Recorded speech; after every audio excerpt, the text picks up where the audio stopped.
Vous vous souvenez les amis, j'avais vendangé le premier épisode avec une Mont Blanc. Rémi était venu nous voir et mon matos m'avait lâché.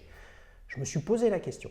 Je me suis rendu compte que peut-être que j'avais la tête dans la lune ce jour-là. Ni l'une ni deux, je me suis mis à rêver qu'une autre Mont Blanc vienne sur la chaîne. Eh bien c'est chose faite. Aujourd'hui, on a Yamine qui va nous faire voyager dans le calendrier lunaire avec sa Mont Blanc Star Legacy Moonphase à la lune.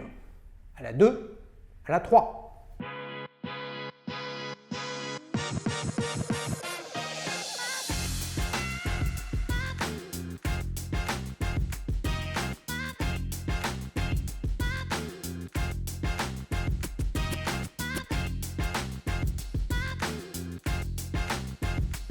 Salut Yamine, Salut Xavier, ça va? ça va et toi?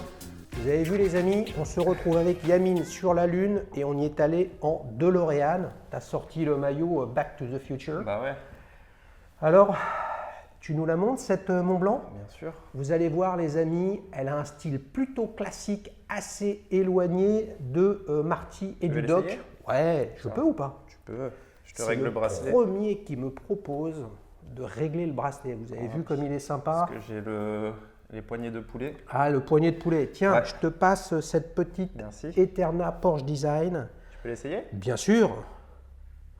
Donc là, on a une montre Biton, or et acier. Quel format? 42, 42 mm.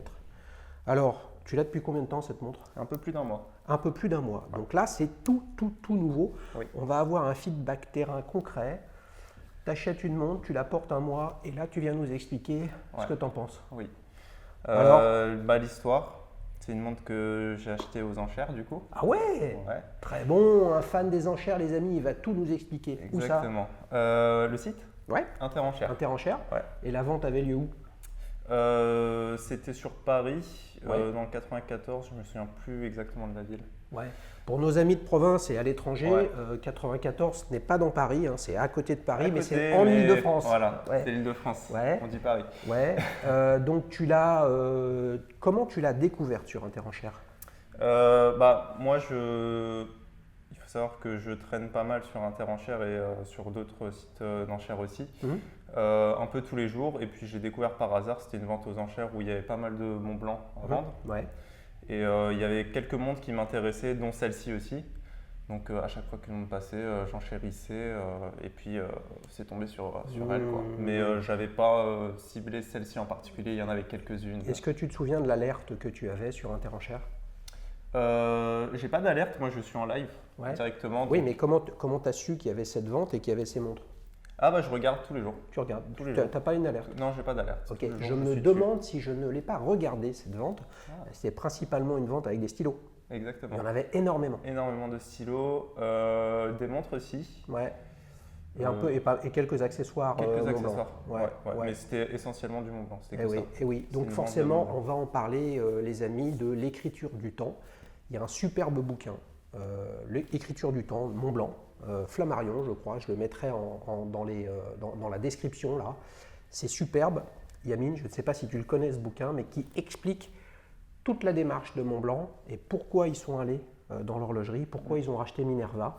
Et c'est intéressant parce que vous savez que je suis un grand fan d'histoire, je suis peu une personne d'écrit, mais plus d'oral, vous l'avez compris, avec mes blagues à 2 balles et mes coups de trompette, etc. Mais écrire le temps, ça a été la base du partage de la connaissance, du savoir et du souvenir. Et une montre, somme toute, elle écrit aussi le temps sous une aide forme puisqu'elle le décompte. Tu vois? C'est beau la poésie, hein? C'est très beau. C'est pas mal du tout. Donc, cette Mont Blanc, tu l'as acheté combien aux enchères?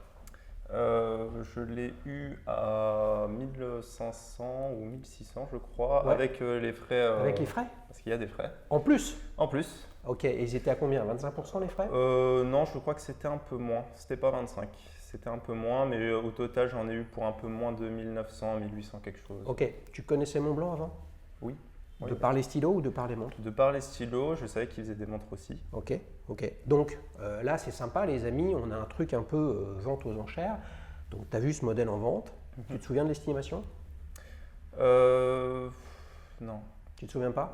Non, mais c'est bien en dessous de. Ouais, donc tu te souviens pas de l'estimation, mais quand tu as vu ce modèle, Ouais. tu as cherché la référence, J'ai pas trouvé. t'as pas trouvé? Non. C'est vrai? J'ai trouvé cette montre, mais en fait c'est une hors acier. Ouais. Et j'ai trouvé la référence en acier seulement. Sur le D'accord. site justement de Montblanc qui est encore en vente. Ouais. Mais hors acier, non. Donc, Elle n'est hors pas acier- sur le hors site acier, de elle est- Montblanc, mais j'ai trouvé plus tard quand je l'ai eu du coup. Ouais, ok, ça En marche. cherchant, Donc, ouais, mais quand tu l'as trouvé hors acier, excuse-moi, quand tu l'as trouvé en acier, Ouais, tu l'as trouvé avant d'acheter celle-là. avant de l'acheter. Elle est à combien en acier? Aussi, elle est à 3000. D'accord, 9, d'accord. je crois. Ok, donc celle-ci, elle a aujourd'hui quoi? Elle est à 5500, Oui, 6000, ouais. c'est ça. Ok, donc tu t'es dit, il y a une bonne affaire à faire. Oui, Mais est-ce que tu y es allé parce qu'il y avait une bonne affaire ou parce qu'elle te plaisait? les deux. Les Moi, deux, mon j'achète, capitaine. J'achète aux enchères parce qu'une montre me plaît d'abord. Ouais, Je ne vais pas acheter une montre qui ne me plaît pas, Ouais. parce que je compte la porter quand même Ouais. au minimum. ouais, Et je l'achète aussi en sachant que je ne vais pas perdre d'argent dessus. ouais. Je sais plus, c'est Cédric, je crois, qui était venu présenter ça à Langenson. Langenson Zeitwerk, ouais. Exactement. Salut Cédric. Hein. Salut Cédric, qui disait justement qu'il cherchait lui aussi à acheter des montres sans perdre d'argent dessus. Ouais. Donc il se fait plaisir, mais Ouais. il regarde Ouais. des modèles qui ne perdront pas de valeur ou Ouais. acheter à la limite moins cher au Ouais. prix. C'est ce que je cherche aussi à faire. Mm. Parce que c'est ma passion, mais que j'ai pas non plus envie de me ruiner dedans. Eh oui, voilà, les amis, on a un profil qui est très intéressant. D'abord, il est tout jeune, hein, il a l'âge de Marty et moi du Doc, vous voyez, donc on n'est pas tout à fait de la même génération. Donc ton message, dans ce que tu dis là, si je ne me trompe pas, en fait, c'est de dire c'est que la passion peut être vécue avec à côté la raison, d'accord, et tu n'as pas envie de faire une mauvaise affaire. Ouais. Voire même, tu veux éviter les mauvaises affaires en étant passionné, voire tu ne recherches que des bonnes affaires tout en étant passionné. Exactement. Est-ce que tu confirmes pour tout le monde, comme ça les choses sont claires, que l'un n'empêche pas l'autre? Non, c'est pas l'autre. Ouais, parce que dites-nous forcément en commentaire, et d'ailleurs ça me permet de lancer le sondage de cet épisode qui est venu spontanément, qui n'était pas du tout préparé, c'est est-ce que la passion des montres est compatible avec la notion d'investissement? Vous me répondez oui ou non dans l'onglet communauté. Je mettrai le lien en description, ce qui ne vous empêche pas, les amis, de liker et de commenter Toujours.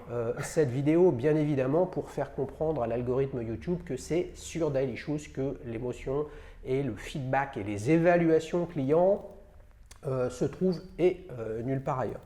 Donc, tu as fait une bonne affaire. On peut Ouais. dire ça, ouais. Mais avant de faire une bonne affaire, quand tu l'as vue, qu'est-ce qui t'a plu dans cette montre? Alors moi, je cherche en ce moment, du moins, plus des montres à complications. Et c'est Ouais. vrai que la phase de lune, je ne l'avais pas encore. Ouais, Donc mon regard s'est porté plus durant cette vente-là, spécifiquement sur les phases de lune, parce qu'il y en avait quelques-unes. Et c'était surtout ça que je recherchais. Et le style aussi, elle a un style assez classique et c'est ce que j'aime bien moi.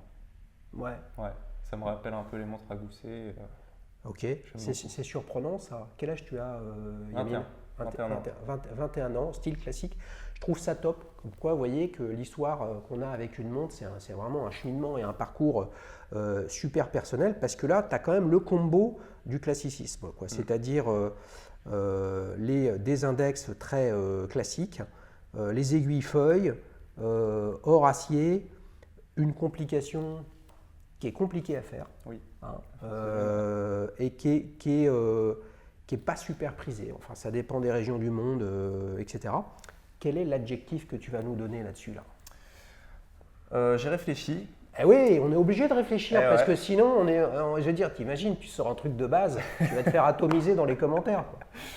Et j'ai réfléchi et je dirais inattendu. Inattendu. Oui, parce que je l'ai acheté aux enchères et que c'était une montre que j'attendais pas forcément, que Ouais. je l'ai eu le jour même et qu'il n'y a pas eu de réflexion avant de l'acheter. Ouais. Les enchères, on réfléchit pas forcément avant parce qu'on ne Ouais. sait pas ce qu'on va avoir. Ouais.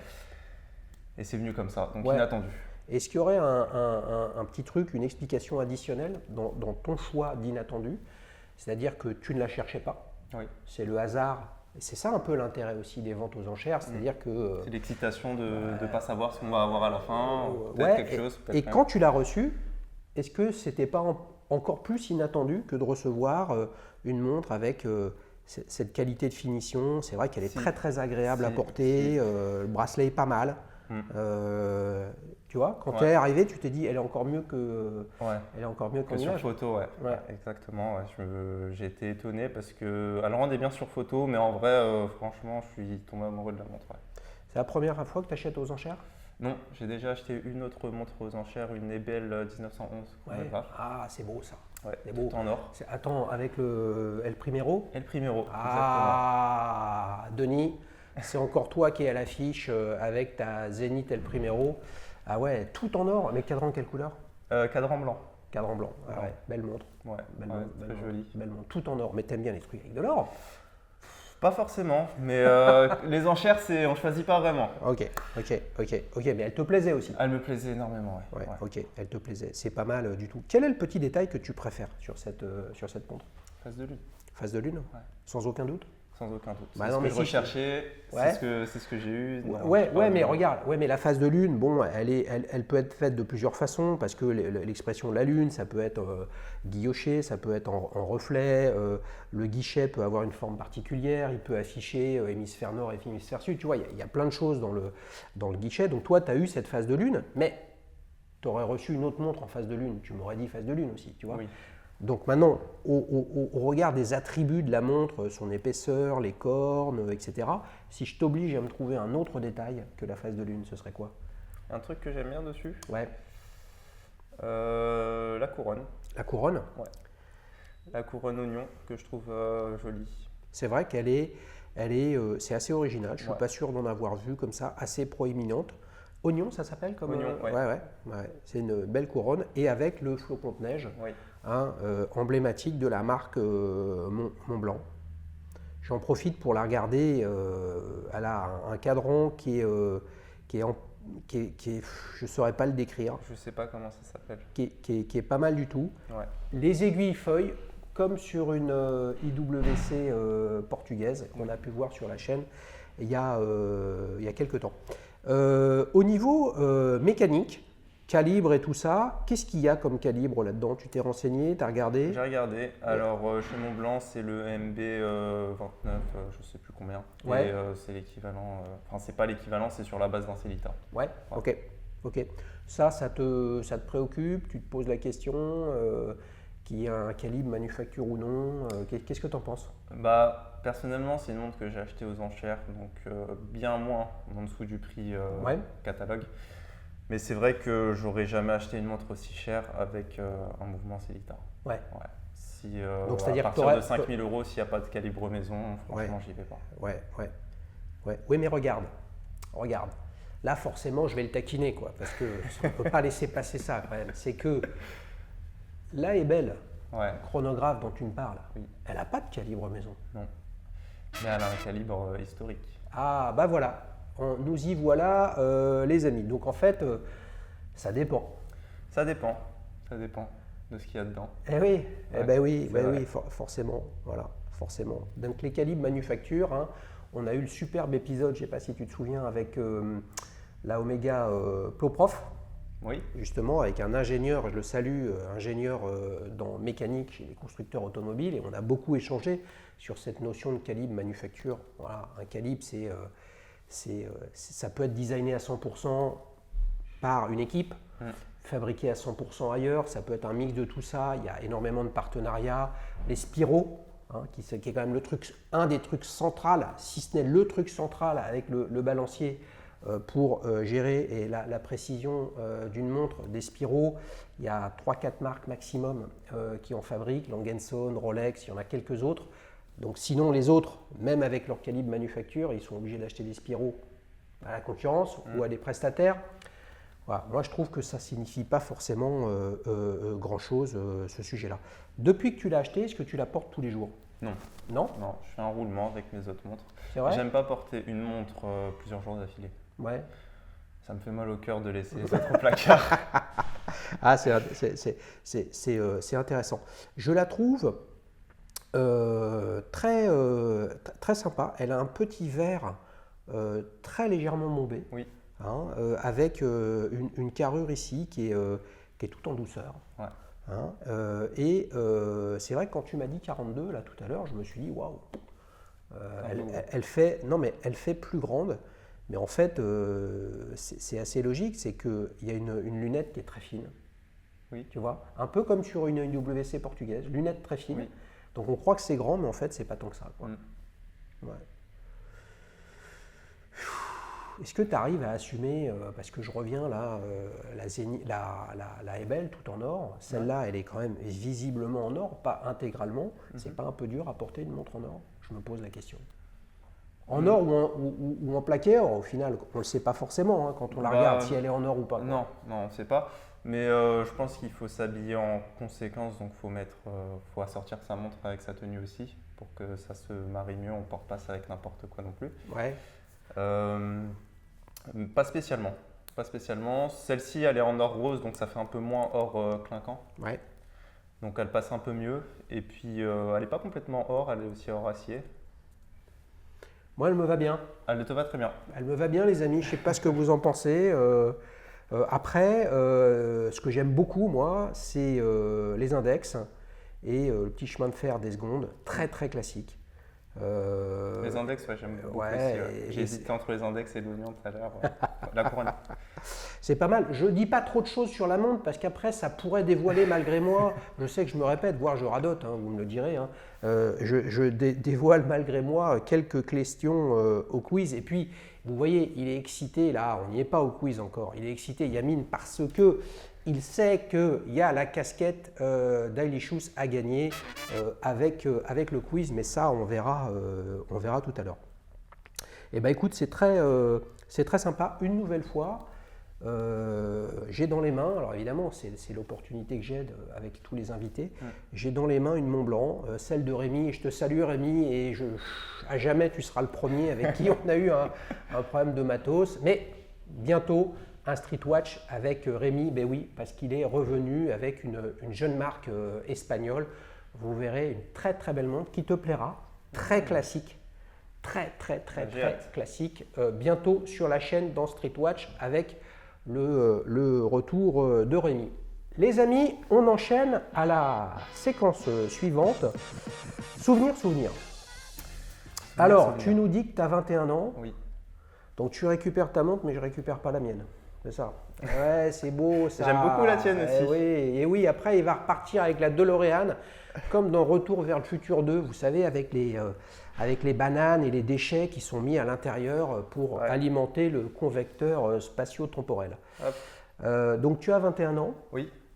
Est-ce que tu te souviens, évidemment, lui, il va se souvenir, c'est plus facile, parce que 21 ans, vous comprenez, il était encore tout petit il y a 2-3 ans, quoi. Donc tu peux mieux te souvenir de un peu ton parcours, mais j'aimerais que tu nous en dises plus sur ta première montre, ce dont tu te souviens, et comment tu es passé de une montre, bon, ça donne l'heure, à j'y cherche quelque chose d'autre. Alors, ma première montre, déjà, j'ai réfléchi, je pense que c'était, je ne sais pas si tu connais les montres Decathlon, un peu en plastique, c'est des montres running un peu. Un peu ovoïde quoi, ovale, etc. Exactement. Ouais. Et avec l'écran qui est un peu oblique.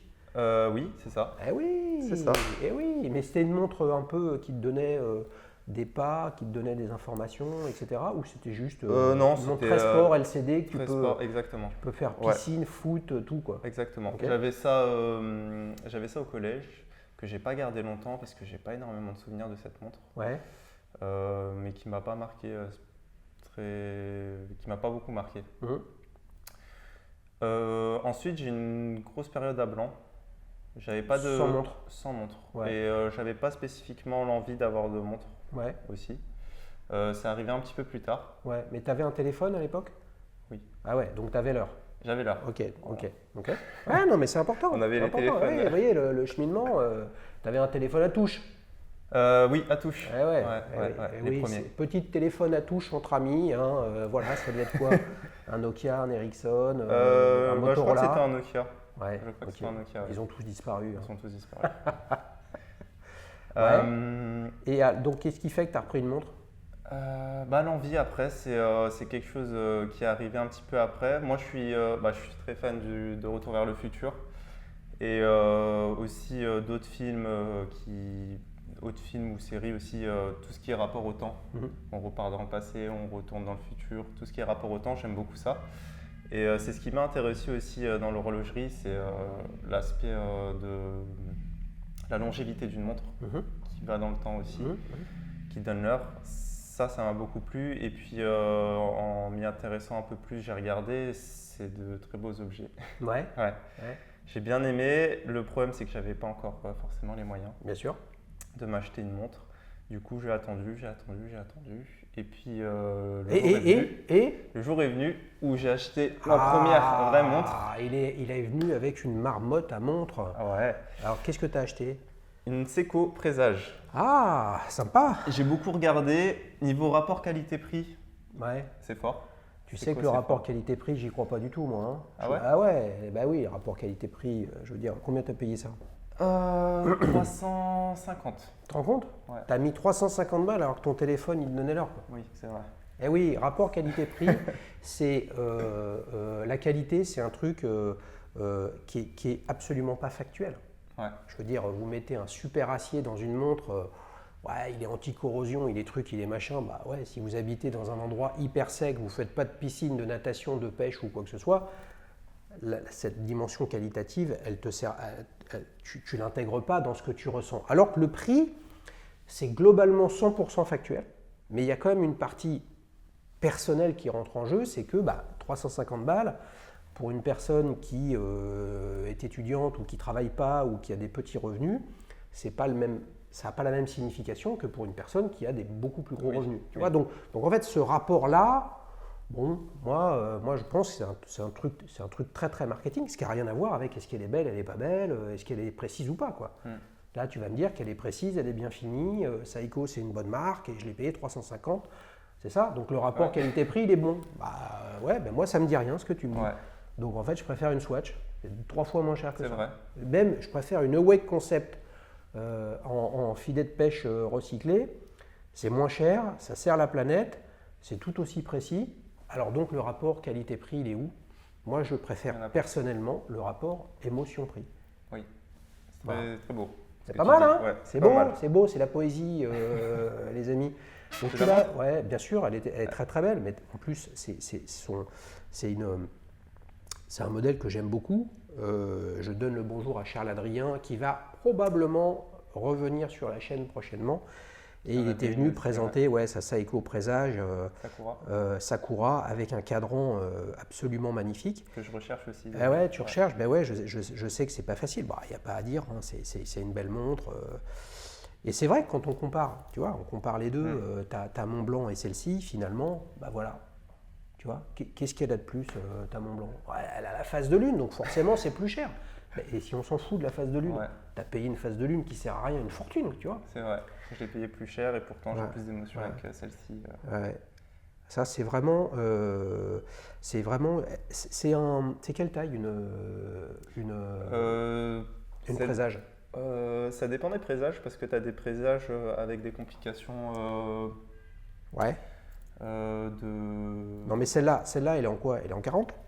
Celle-ci, oui, je crois, ouais. Ça existe en plus petit? Tu sais ou pas? Non. Ok, donc celle-là, tu l'as achetée quand? Je l'ai achetée un peu moins d'1 an. Été 2020. Ouais, ça veut dire que ton intérêt petit à petit naissant pour l'horlogerie, t'es passé à l'action. Oui. Pas de montre, mon téléphone, le truc Decathlon, c'est-à-dire vraiment fonctionnel. Oui. Et ça, tu as démarré avec Seiko. Oui. Ouais. Tu penses que tu as la graine Seiko au fond de toi? Ouais, j'aime beaucoup la marque. Bah oui. J'aime beaucoup la marque et comme c'est ma première, C'est logique. Et oui, c'est beau. Belle montre. Donc ça, c'est ta première montre dite horlogère. Oui, exactement.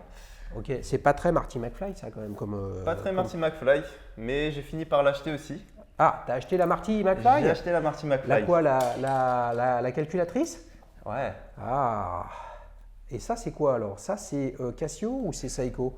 Casio. Casio? Okay. Ouais. Donc ça, c'est une réédition que tu nous as amenée ou c'est celle d'époque? Non, réédition. Ouais. Réédition qui se vend toujours. Putain, la vache, ça c'était à l'époque, c'était le truc magique pour les cours de maths et tout ça, quoi. Alors, explique-moi un truc. Regarde, tu as 21 ans, j'ai 51 ans, tu vois. On a Marty, je suis le doc. Je suis plus jeune que le doc, j'ai plus de cheveux que le doc. Ah, il est tout aussi jeune que Marty. Qu'est-ce qu'il fait? Alors que, moi je suis allé le voir au cinéma lorsqu'il est sorti, Retour vers le futur. Au cinéma, là où j'habitais, les amis. Donc c'est un film de ma génération. Oui. Qu'est-ce qui fait que, toute génération confondue, et je le vois avec mes enfants, qu'est-ce qui fait que ça plaît comme ça, Retour vers le futur, tu vois? Ouais, c'est un film que j'ai vu très jeune. C'est mon père qui me l'a montré du coup. Ouais. Comme il est un peu de ta génération, il m'a montré les films de sa génération. Ouais. Et c'est un film que j'ai adoré. J'ai adoré l'histoire, j'ai adoré comment c'est écrit, les acteurs. C'est un très beau film. Ouais. Ouais. Et c'est ce qui, comme je disais tout à l'heure, c'est ce qui m'a fait un peu aimer ce rapport au temps, justement. C'est un film qui m'a beaucoup marqué. Ah pour le coup, c'est magique. Et de la trilogie, tu préfères lequel? Le 1 quand même. Je les aime bien les trois. Ouais. Mais le 1, c'est le classique, c'est le premier. Ok, et après, le 2 ou le 3? Le 3. Je préfère le passé que le futur. Ah, c'est intéressant ça. C'est intéressant. Moi, j'ai pas du tout accroché, les amis, avec le troisième. Le Far West, etc. J'ai trouvé que on perdait de la représentation. Je trouve que la représentation de l'histoire américaine au Far West, telle qu'elle est faite, c'est pas terrible. Le 2, moi, je le trouve plutôt sympa, plutôt avec mes yeux de l'époque, avec une sorte d'anticipation. C'est toujours marrant de voir les anticipations. On se dit, ouais, finalement, qu'est-ce qui arrive ou pas? Souvenez-vous, Biff Tannen, on avait l'impression à l'époque, mais on ne s'en rendrait pas compte, que waouh, quel cauchemar, on va avoir Biff Tannen Trump comme président des États-Unis. Voyez bien que l'histoire, elle s'est un peu écrite de ce point de vue-là. Ok, donc ça, c'est un peu la Madeleine, ça. Un peu parce que tu l'utilises jamais pour calculer. Non. Tu es fort en maths? Ça va, je me débrouille. Ouais, il faut savoir compter, les amis, dans la vie, surtout quand on achète des toquantes, parce que sinon, ça peut piquer très fort. Ouais. Je veux dire, on ne se rend pas compte, surtout sur les ventes aux enchères, puisque tu en parles, vente aux enchères, n'oubliez pas, quand vous enchérissez, quand vous êtes sur place, ce qui est quasiment plus le cas avec les problématiques sanitaires, malheureusement, que nous vivons, vous avez les frais d'enchères. Donc les frais, si vous achetez une montre à 1 000 €, vous avez entre 25 et 28, si ce n'est 30%, lorsque c'est une vente que je vais qualifier de classique, et lorsque c'est une vente judiciaire, c'est-à-dire que les lots qui sont vendus ont été saisis, d'accord? Et bien là, il y a des frais réduits à 14,4%. Et franchement, entre 14,4 et 30, c'est quand même un rapport de 1 à 2. Ouais. Voilà. Et en plus, lorsque vous enchérissez en ligne, il y a des frais qui sont liés à l'utilisation de la plateforme. Interenchères qui sont de 3%, je crois. Voilà. Donc à un moment ou à un autre, voilà, ça fait 1000 plus 30, 1000, 1300. 3% de 1000, ça fait combien? Ça fait 30. Ça fait 100, pardon. Non, ça fait 30. Donc vous êtes à 1330. Il faut l'avoir en tête quand même. Et après, si la vente a lieu dans un endroit qui n'est pas proche de chez vous, et bien là, si c'est une montre, ça va vous coûter 30 balles d'expédition. Si c'est autre chose, ça peut être cher. Donc on est à 1360. Peut-être que vous êtes hors marché, peut-être que vous êtes dans le marché, mais ça reste une montre que vous n'avez pas vue et que vous n'avez pas essayée. Oui. Donc un jour, ça t'arrivera d'acheter une montre et de te dire « Ah, en fait, flûte, etc. » C'est là où il faut être joueur, et j'ai le sentiment que Yamin, il est joueur. Donc, tu as démarré avec la Seiko, tu t'es fait plaisir avec cette Casio, donc il y a quand même un écart de prix colossal entre la Présage et la Montblanc. Oui. Voilà. Donc avec la Montblanc, c'est vraiment, là tu rentres dans le concept de l'horlogerie qui ne sert à rien, mais qui fait rêver. Ouais. C'est délirant. Il est dans la panade, les amis, parce qu'il n'a que 21 ans. Ouais. Et oui, alors que moi, j'ai démarré ma première belle montre, je vous l'avais raconté dans mon épisode de Petite montre entre amis. Je remercie Sébastien qui avait organisé ça. La première montre dite horlogère que j'ai eue, j'avais 30 ans. C'était 30 ans. 30 ans, 30 ans, donc 9 ans de plus. Puis surtout, je travaillais déjà depuis de nombreuses années. Voilà, j'avais des enfants. Waouh, là, ça va te coûter 1 tonne. Ils sont en train de se frotter les mains, les amis, chez Seiko et Grand Seiko, parce que il ne serait pas impossible que Yamin y arrive plus rapidement que prévu. Il est chaud, il est en grande forme, il a le sourire, il a la banane. On enchaîne pour le célèbre quiz. Alors, là, je le sens sous pression. Et oui, les amis, parce qu'il n'a pas envie de perdre.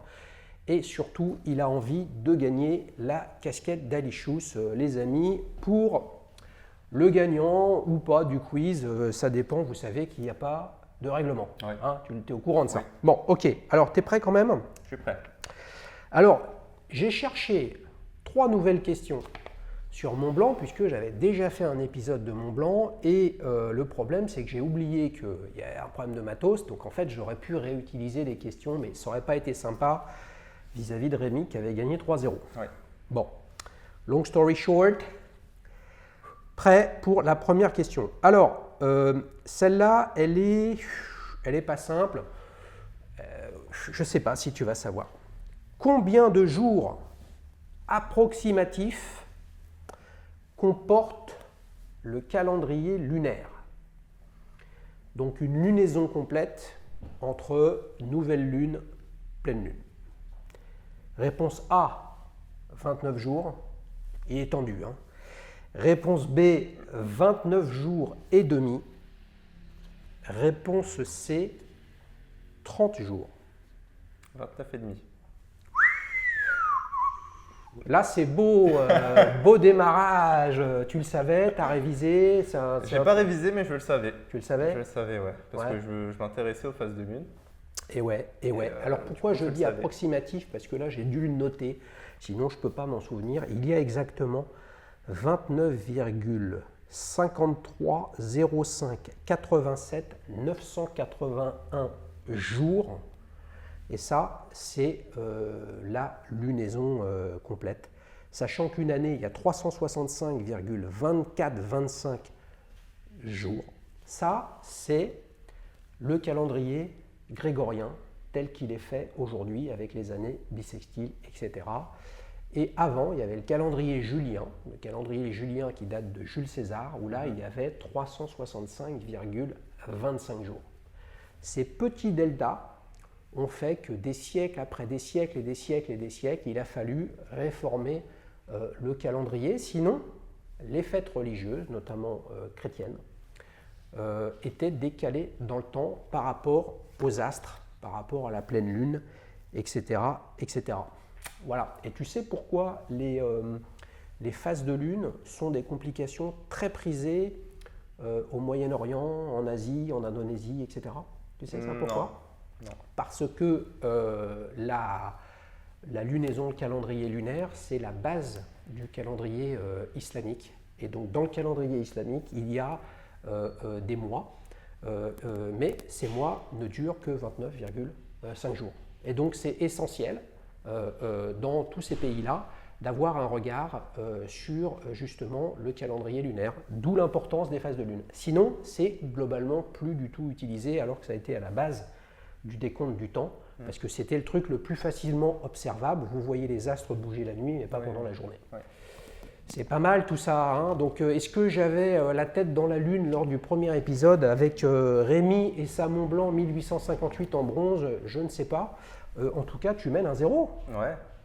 C'est beau ça, hein? C'est beau, mais il en reste deux. Là. Il en reste deux, il en reste deux. Eh oui. Alors, là, la deuxième question, je pense qu'elle va être... elle va être jouable pour toi. Ouais. T'es chaud?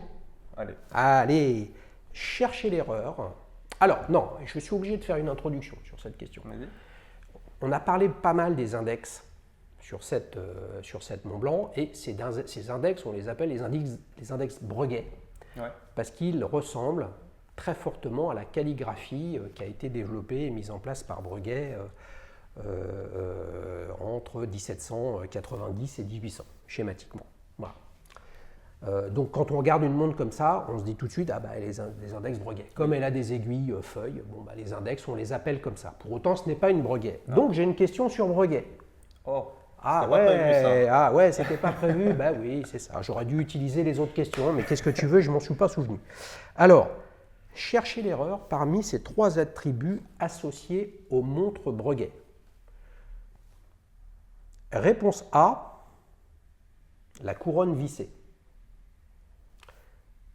Réponse B, le cadran guilloché. Réponse C, des chiffres arabes à la calligraphie en applique. Donc je te donne 3 affirmations. Ces 3 affirmations, sur les 3, il y en a une qui est globalement pas dans l'ADN de Breguet. Bah, couronne vissée, je dirais. Réponse A, couronne vissée, je fais comme si je n'avais pas écouté. Réponse B, cadran guilloché. Réponse C, chiffre arabe à la calligraphie en italique. Tu maintiens couronne vissée? Oui. Et oui, bonne réponse. Là, franchement, c'était facile. Ouais. C'était Ah. facile. Et oui, alors c'est assez surprenant. Que dire, le cadran guilloché, bah, ça aussi, c'est un savoir-faire quasiment historique. C'est vraiment Breguet qui a lancé les cadrans guillochés. Alors évidemment, on pense au Breguet tradition. C'est fait à la main avec un tour à guillochage. Vraiment un truc magnifique, pareil, qui a été au moment de l'âge d'or de Breguet, fin 1790, 95, 1800, etc. Bah, les chiffres arabes, on en a parlé, ils sont sur ta Mont Blanc. Et la couronne vissée, c'est le symbole de l'étanchéité. Oui. C'est pas forcément ce qu'on retient ou ce qu'on imagine sur une Breguet, bien qu'il y ait une collection Breguet marine qui est assez récente. Et pour le coup, au début du 19e, 1815-1820, Breguet était horloger de la marine, mais évidemment avec des montres de gousset, avec des chronomètres de marine, donc qui étaient des choses qui ne se portaient pas sur soi, mais qui étaient présentes sur les bateaux. Donc Breguet a beau ne pas être vraiment très dans l'ADN des montres de plongée, mais pour autant, il y a la Breguet marine avec une couronne vissée, mais c'est pas ce qu'on retient de Breguet. Non. Donc là, ça fait quoi comme score alors? 2-0. Ça fait 2-0 quoi. Donc attendez, on est en train de me dire à l'oreillette, oui, la casquette c'est que en cas de victoire 3-0 les amis. Donc là, tu as une pression qui est forte. Il faut croiser les doigts. Voilà, donc tout d'un coup le règlement a changé. Il faut gagner 3-0 les amis. Souvenez-vous, à la lune, à la 2, à la 3. Alors, ça, c'est cadeau. Allez. T'as un coup de pression monumental. Là, il y a penalty à la 93e minute pour gagner 3-0 et sur le cumul des 2 matchs, ça fera une belle victoire. Le nom d'une collection Mont Blanc se cache parmi ces 3 marques. Je connais pas toutes les collections. Bah, tu vas voir. Réponse A, Johnny Walker. Réponse B, Skywalker. Réponse C, Time Walker. Alors, c'est quoi la question? Il faut répéter la question. Là, on voit qu'il est tendu. Ouais. Le nom d'une collection Mont Blanc se cache parmi ces 3 marques. D'accord. Donc, je t'ai donné 3 marques. Réponse A, Johnny Walker. Réponse B, Skywalker. Réponse B, Skywalker. Réponse C, Time Walker. Donc là-dedans, tu as une Mont Blanc Johnny Walker, une Mont Blanc Skywalker ou une Mont Blanc Time Walker. Skywalker, je pense pas. Time Walker, peut-être. Time Walker, peut-être? Ouais, Au hasard? Peut-être. Je sais pas. Quelle chance, c'est pas possible, une superbe victoire. Il tire dans la lucarne, il fait poteau rentrant qui cogne le dos du gardien. Et c'est vrai, c'est purement au hasard. Bah, Time. Ouais, pas pour autant, oui, mais sinon, non, pas plus. Time Walker, bien sûr, collection lancée en 2004 avec des index radians, notamment des superbes chronographes avec des anses percées. Très sympa, qui fait un petit peu penser à d'autres l'ont fait. Il y a la superbe nouvelle collection d'Audemars Piguet, code 1149, avec les anses comme ça qui sont complètement ajourées et ouvertes. On a la jeune marque française Beau Bleu qui fait ça, c'est vraiment sympa. Johnny Walker, célèbre marque de whisky écossais, et puis Skywalker. Ne pouvait pas tomber dans le panneau. On pense bien sûr à Star Wars, mais surtout à la Omega X33 Skywalker que Jean-François Clairvoy nous a raconté dans la série Watch Out. Et oui, Time Walker, ben, tu sais quoi, ça fait une belle victoire 3-0 les amis, donc pendant que vous l'applaudissez, etc., j'ai le grand plaisir de lui remettre cette belle casquette Daily Shoes. Là voilà, ben, bien sûr, je t'en prie. Je sais, tu pourras la régler. Ouais. Il y a une petite truc en carton. Tu verras. Tu fais quoi? C'est ta casquette maintenant. Tu fais ce que tu veux. Hein. C'est la mienne. Wow, la classe internationale, les amis. Encore un membre de la communauté Daily Shoes. Les amis, on part sur la séquence suivante, recto verso. Alors, qu'est-ce que tu fais de beau dans la vie? Tu as d'autres passions, d'autres centres d'intérêt que l'horlogerie? Alors moi, je suis en alternance. Je fais de l'informatique. Ouais. Donc en M1. Ouais. Du coup, passion, je dirais aussi l'informatique. Ouais. Parce que c'est ce que je fais tous les jours. Ouais. T'es un geek? Un petit peu. Qu'est-ce qui te plaît dans l'informatique? Je dirais comment c'est conçu. Moi, je suis dans le réseau. Ouais. Et je dirais plus comment un réseau informatique est conçu, comment ça fonctionne derrière. Ouais. C'est vrai que les gens qui ne sont pas dans l'informatique ne se posent pas forcément la question. Ouais. Mais moi, c'est quelque chose qui m'intéresse. Et c'est un truc qui vient de tout petit? Pas de tout petit, je suis rentré dedans un peu plus tard. Mais comme j'ai toujours été un peu geek, je me suis lancé dans l'informatique. C'est un peu cliché ce que je dis, mais…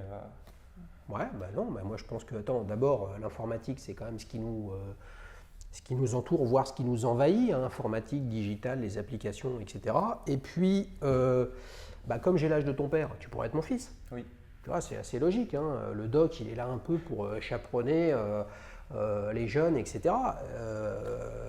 Si on veut être presque, entre guillemets, sûr de trouver un taf, dans l'informatique, il y a un potentiel absolument astronomique. Aussi, ça a été un critère de choix aussi. Ouais, oui, bien sûr. Donc La là, tu bosses, grosso modo, tu bosses sur les réseaux. Oui, c'est ça. Réseau. Donc là, tu bosses sur quoi? Sur la gestion, sur l'infrastructure physique, sur la sécurité Infrastructure plus. Sécurité, c'est quelque chose qui m'intéresse aussi, mais ça sera plus dans une spécialité un peu plus tard, je pense. Pour l'instant, non, c'est plus infrastructure, oui. Ouais, donc ça, c'est pour ton taf. Ouais. Ok. Maintenant, à titre personnel, tu fais des trucs, tu fais du développement, tu fais des choses, tu as des projets perso dans l'informatique ou tu vois plutôt un sujet d'orientation professionnelle? Non, plus une orientation professionnelle. C'est quelque chose que j'aime faire. Ouais. Mais je fais rien en particulier à côté de ça. Ouais. C'est-à-dire que je fais ça déjà la journée. Ouais. Dans mon temps libre, je fais quand même autre chose. Ouais. Sinon, à part l'informatique, j'aime bien aussi tout ce qui est investissement. Ouais. Je regarde beaucoup. Ouais. Ah. La bourse, c'est quelque chose aussi que je fais tous les jours, comme Interenchères. Ouais. J'ai l'onglet Interenchères et puis j'ai mon portefeuille boursier à côté. Alors justement, est-ce que tu as vu, les amis, est-ce que vous l'avez vu? Là, aujourd'hui, on enregistre, donc je peux dire, c'était la veille. Hein. Donc avant-hier, il y avait la première vente aux enchères de Bitcoin. Tu as regardé ce qui s'est passé? Non, je ne me suis pas connecté ce jour-là, mais j'étais au courant qu'elle se passait, j'avais déjà regardé. Les amis, c'était très instructif des problématiques qu'il y a autour du Bitcoin. C'est compliqué à évaluer, c'est compliqué à comprendre. Et alors, sur une vente aux enchères où des acheteurs potentiels ne sont ni éduqués aux ventes aux enchères ni au Bitcoin, il s'est passé ce qui s'est passé, c'est-à-dire que ça a démarré avec 0,11 Bitcoin acheté. Là, le commissaire-priseur a été extrêmement clair, il y en a 0,11, je le redis, il y a 0,11 Bitcoin, c'était le premier lot. Pour faire simple, au moment de la vente, le Bitcoin était à 46 000 €, grosso modo. Elle lance les enchères en 10 secondes. L'enchère était à 35 000 € pour 0,11 Bitcoin. Hein. T'es fort en maths, donc les gens n'avaient pas compris. Donc la première enchère n'a pas été adjugée, donc elle a été relancée. Le commissaire-priseur a réexpliqué. En ne disant pas quelle était la valeur du Bitcoin au moment de la vente, elle relance la vente aux enchères et pour autant, le premier lot pour 0,11 Bitcoin a été adjugé à 29 000 et quelques euros hors frais. C'était une saisie, donc il y avait 14%, donc ça fait grosso modo 33 000 euros pour 0,11, donc ça veut dire grosso modo un Bitcoin à 300 000, là où sur le marché il est à 46 000 euros. Donc voilà, ça c'était le premier lot. Après, manifestement, les choses se sont normalisées, mais il y a quelqu'un de fortement déçu, énervé sur le sujet. Moi, ce que ça montre, c'est les amis, les jeunes, faites pas n'importe quoi dans le domaine. C'est compliqué, c'est obscur, il y a du potentiel.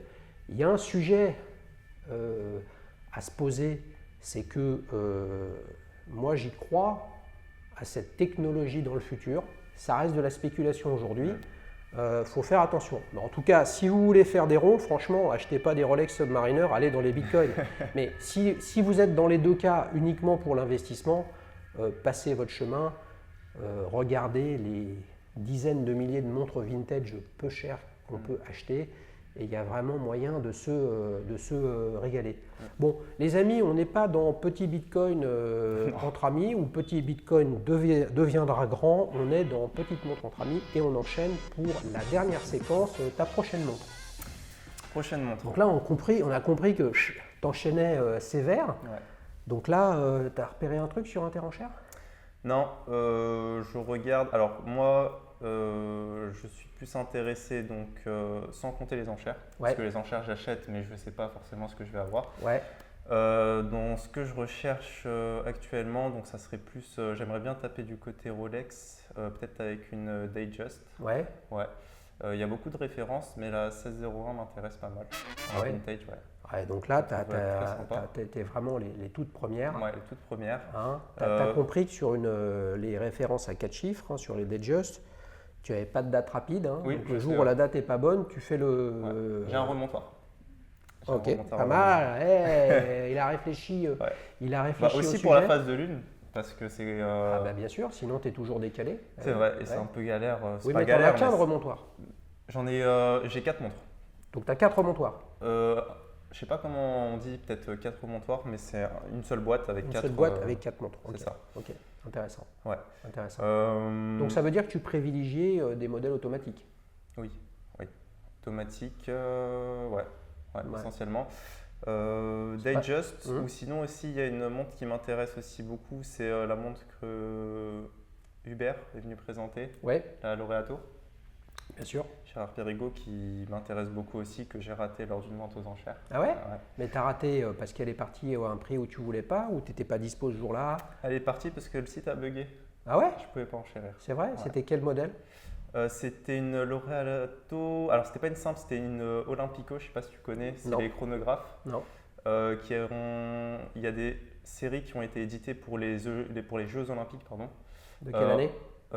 Chaque Jeux Olympiques, en fait, ils éditent des séries à 999 exemplaires. Donc celle-ci, je crois que c'était aux alentours des années 2000. Ouais. Ah oui, mais d'accord, mais c'était pas la Laureato d'aujourd'hui. Non, c'est pas la même. C'était une chronographe, mais qui a aussi le même look et qui m'intéressait aussi beaucoup, que j'ai raté du coup à cause d'un bug, j'ai pas pu enchérir au moment. Elle était à combien? Elle n'est pas partie chère, elle est partie à 1005. Ah ouais? Ouais. Ah, c'est intéressant ça. Mais bon, la période que tu décris, n'était-ce pas c'était pas Evo la collection? Laureato Evo? Non? Olympico. Olympico. Je regarderai. Là, on est dans des montres début 2000, fin 90, début 2000. Et oui, ça, c'est un jour ou l'autre, ça deviendra le cœur du vintage. Ouais. Donc là, le cœur du vintage, je vais dire, il est plutôt 60s. Il est en train de glisser vers 70s. On va bientôt arriver aux 80s, etc. Donc forcément, si le design vous plaît, c'est intéressant parce que ça fait une belle montre peu chère. Et puis, comme tu as un regard d'investisseur aujourd'hui, très clairement, il faut essayer, quand vous investissez, de vous dire quelles vont être les tendances. Donc, il faut aller sur des modèles ou des époques qui ne sont pas tendances, mais où vous estimez, à tort ou à raison. Après, il y a toujours ceux qui savent. Hein. Vous savez, les agents Mulder et Scully, qui eux, ils savent et qui savent que la vérité est ailleurs. À un moment ou à un autre, il faut acheter un truc pour se faire plaisir. Parce que là, si tu enlevais ce côté passion que tu as pour aller uniquement dans l'investissement, franchement, il y a autre chose à faire que d'acheter des montres, quoi. Oui, en investissement, clairement. Ouais. Ah bah oui. Il y a d'autres choses à faire. Oui, les amis. Donc, Rolex 1601, une Laureato, c'est quand même super éloigné parce que la Laureato d'Hubert, bien évidemment, je le salue, Hubert, c'est un modèle qui est assez récent, qui est devenu vraiment un blockbuster de chez Gérard Périgot. On est très éloigné de la classe, du truc super classique, épuré. Certes, c'est reconnaissable, c'est une Rolex, mais elle est peu brillante, elle est de petite taille. Une 1601, c'est en 36. Oui. C'est quand même deux concepts très, très éloignés. D'un côté, tu peux la trouver neuve de stock ou une occasion récente. Et puis là, de toute façon, une 1601, t'es fin 70. J'ai pas les dates exactement, les amis, mais ça date, quoi. Ouais, c'est pas fin le même 60, oui. Ouais. Et qu'est-ce qui fait ton cœur balance ou en fait, ce qui fera que l'occasion fait le larron, c'est lorsqu'il y en a une des deux qui va arriver sur Interenchère. C'est ça. En fait, je regarde beaucoup aussi sur Interenchère. À chaque fois, je cherche ces deux montres justement. Celle qui viendra en premier, je la prendrai. Mais je ne pourrais pas décrire mon choix. C'est deux montres qui me plaisent énormément. Après, les émotions, je ne sais pas, j'arrive pas trop à les décrire. Il faut que tu les essayes d'ici là. J'ai essayé la Laureato. Ouais, j'ai déjà essayé la Laureato en boutique. L'Olympico? Non, pas l'Olympico, la vraie, celle d'Hubert. Celle d'Hubert. Celle d'Hubert, en bracelet acier. Ouais, moi j'ai envie de lui conseiller un truc à Yamine. Je pense que sur Interenchère, que je pratique et les ventes aux enchères depuis de nombreuses années, je ne suis pas sûr que ce soit une bonne pioche d'aller sur du Rolex vintage. Ouais. Premièrement, tous les marchands sont là. Ouais. D'accord. Le propre d'un marchand, c'est que lui, il sait ce que tu ne sais pas. Il sait bien mieux que la plupart d'entre nous identifier ce qui va, ce qui ne va pas sur un modèle, et de là découle le prix. Et quand tu es marchand de montres vintage, de toute façon, tu te dois d'avoir du Rolex en vente. Oui. Donc le marchand, il est prêt, pour des raisons qui sont propres à son activité, à acheter des Rolex aux enchères où tu te dis mais je ne comprends pas, elle part plus cher que lorsque je les vois sur les ventes. Ben oui, lui il a son activité, il a besoin de fournir des clients, il a besoin d'avoir du volume. Donc en fait là-dedans, comment tu feras une bonne affaire? Je ne crois pas une seule seconde, les amis, qu'une Rolex 1601, on va dire qui est dans son état, c'est-à-dire elle n'est pas parfaite, mais elle n'a pas été bricolée ni rien, etc. Ça vaut 3500, 4000 sur le marché. C'est ce que ça se vend au même prix. Tu la trouveras pas, tu la trouveras pas, et tu prendras le risque que en fait elle a été bricolée, tel était truc. Alors qu'une Laureato, comme tu me décris, qui a 20 ans, c'est pas recherché, c'est pas prisé, c'est dédaigné. Donc la probabilité que ça ait été bricolé et tout ça, c'est faible. Et puis en plus, c'est pas le même prix. Non, pas du tout. C'est vrai. Vaste sujet, les amis, on vient de faire un beau voyage dans le calendrier lunaire avec Yamine et sa Montblanc Star Legacy Moonphase. Yamine, merci beaucoup. Merci à toi Xavier de m'avoir invité. Alors je ne l'ai pas invité, je le redis toujours, c'est toi Yamine qui a proposé, je n'invite personne, les amis, ou au contraire, je vous invite vous tous, mais ne viennent que ceux qui veulent venir parce qu'ils ont quelque chose à raconter, ils estiment qu'ils ont un truc à raconter. Et l'objectif, c'est que, bien évidemment, ce que raconte Yamine, ça vous parle à vous et vous vous dites, tiens, c'est une bonne idée, il faut que je regarde, il faut que je pense. Et puis, si vous voulez acheter la même montre, c'est super cool. Pour participer, www.dailyshoes.fr, il y a un petit formulaire à remplir et puis on en discute et on voit ce qu'on peut faire ensemble en fonction des disponibilités de chacun. Yamine, à bientôt. À bientôt. Salut les amis, ciao ciao.